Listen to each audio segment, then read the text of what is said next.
নমস্কার বন্ধুরা, আমি প্রিয়াঙ্কা আর প্রিয়াঙ্কার রান্নাঘরে আপনাদের সবাইকে স্বাগত। চলে এলাম আরো একটা নতুন রান্না নিয়ে, কচুর শাক। পদটা যদিও নতুন কিছু নয়, আমার আপনার সকলেরই জানা, তবে বাঙালির ঐতিহ্যকে নতুনভাবে জাগিয়ে তোলার ক্ষমতা রাখে। বিশেষত পশ্চিমবঙ্গ ও বাংলাদেশে এই পদটি খুবই জনপ্রিয়। এই বর্ষার সময় কিন্তু প্রচুর পরিমাণে কচুর শাক পাওয়া যায়। আর সবচেয়ে বড় কথা, এই রান্নাটা সুস্বাদু হওয়ার পাশাপাশি নানা রকম পুষ্টিগুণেও সমৃদ্ধ। তাহলে চলুন দেখে নেওয়া যাক এই কচুর শাক বানাতে কি কি লাগবে।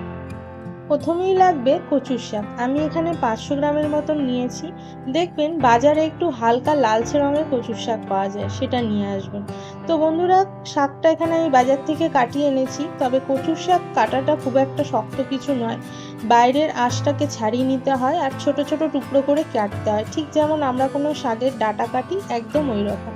এখানে একটা টিপস বন্ধুরা, অবশ্যই হাতে তেল লাগিয়ে নেবেন কাটা আর ধোয়ার সময়। কচুর শাক অবশ্যই ভালো করে দিতে হবে, তবে পরিষ্কার জলে টুকরোগুলোকে ভালো করে ঘষে দেবেন, নয়তো গলা চুলকাতে পারে। এরপরে একটা বড় পাত্র দেখে সেখানে গরম জল বসাবো। সেখানে দিয়ে দেবো 1 চামচ মতন নুন আর 1 চামচ মতন হলুদ, আর কচুর শাকটা দিয়ে তাতে সেদ্ধ করতে দেবো। মিনিট 5 ফোটালেই কচুর শাক আমাদের সেদ্ধ হয়ে যাবে। তারপর অবশ্যই সেই সেদ্ধ হওয়া জলটা কিন্তু ফেলে দিতে হবে। এরপরের উপকরণ হলো কাঁচা ছোলা। লাগবে 100 গ্রামের মতন। আমি এখানে ছোলাটাকে রাতের বেলায় ভিজিয়ে রেখেছিলাম। তো ছোলা ভেজানো জলটাকে ফেলে দিতে হবে আর অন্য একটা পাত্রে ওই ছোলাগুলোকে নিয়ে সেদ্ধ হওয়ার জন্য বসাতে হবে। তো এখানে আমার এইদিকে হচ্ছে ছোলা সেদ্ধ আর এইদিকে আমি বসিয়ে দিয়েছি কচু সেদ্ধ হওয়ার জন্য। তো দুটোই একসাথে আমি এইভাবে সেদ্ধ করে নেব। মিনিট 5 ফোটানোর পর কচুর শাকটা সেদ্ধ হয়ে গেছে। তো এবার আমি যেটা করব, একটা ছিদ্রযুক্ত হাতা নিয়ে নেবেন, যেটা দেখতে পাচ্ছেন এখানে। সেই হাতা দিয়ে কচুগুলোকে অল্প অল্প করে তুলে অন্য একটা পাত্রের মধ্যে রাখবেন, যেটা কোনো ছিদ্র আছে। এইভাবে এক পাত্র থেকে কচুগুলো তুলে ওই পাত্রে আপনারা ট্রান্সফার করে নেবেন। এই কাজটা আপনার একটা বড় ছাঁকনিতেও করতে পারেন, কিন্তু ছাঁকনিতে অনেক সময় হাতে লেগে পুড়ে যাওয়ার ভয় থেকে যায়। এতে কোনো ভয় নেই, এইভাবে আমি যেরকম দেখাচ্ছি এটাতে করবেন, খুব সুবিধা এটা। এইবার কচুর শাকটাকে চেপে চেপে ভালোভাবে তার থেকে যে জলটা আসছে সেটা বার করে দিতে হবে। এই জলটা যেন কোনোভাবেই থেকে না যায়, না হলে কিন্তু অনেক সময় গলা চুলকাতে পারে। এরপরের উপকরণ হলো নারকোল। আমি এখানে একটা ছোট সাইজের নারকোল নিয়ে নিয়েছি আর নারকোলটাকে ভাঙার জন্য সবকিছু উপকরণ আমি রেডি করে নিয়েছি। এই হাতুড়িটা দিয়ে নারকোলটাকে প্রথমে ভেঙে নেব, তারপর বটি দিয়ে নারকোলটাকে কুড়িয়ে নেব। দেখুন বন্ধুরা, নারকোলটা ভাঙার পরে নারকোলটা কি সুন্দর বেরিয়েছে, দেখেই যেন লোভ লেগে যাচ্ছে। তো এই আমার নারকেল কোড়ানো একদম রেডি, এটাকে রেখে দেবো। এবার বাকি কাজগুলো করতে থাকবো। রেডি করে নেব একটা মশলা। একটা ছোট্ট পাত্রে 1 চামচ নুন, 1 চামচ হলুদ ও 1 চামচ জিরে গুঁড়ো নিয়ে তাতে হাফ কাপ মতন জল অ্যাড করে সবকিছুকে ভালোভাবে বেশ গুলে একটা ঘন মিশ্রণ তৈরি করে সাইডে রেখে দেবো।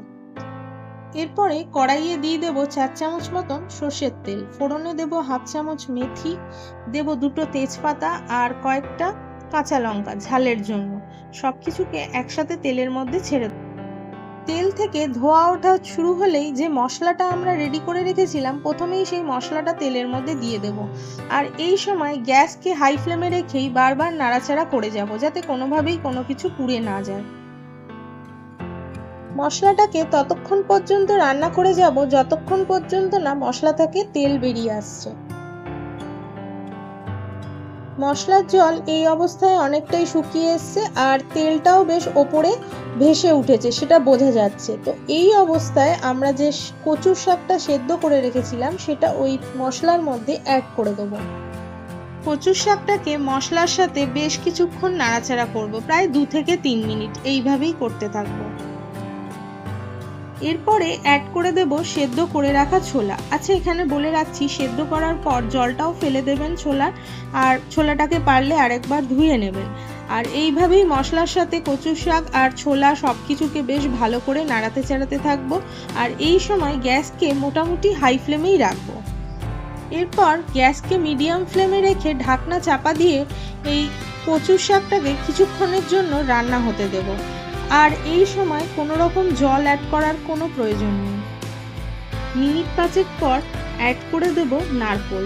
নারকোলটাকে কচু শাকের সাথে ভালোভাবে নাড়িয়ে চাড়িয়ে মিশিয়ে দিতে হবে আর আরও মিনিট 5 জন্য ঢাকনা চাপা দিয়ে সব কিছুকে রান্না হতে দিতে হবে।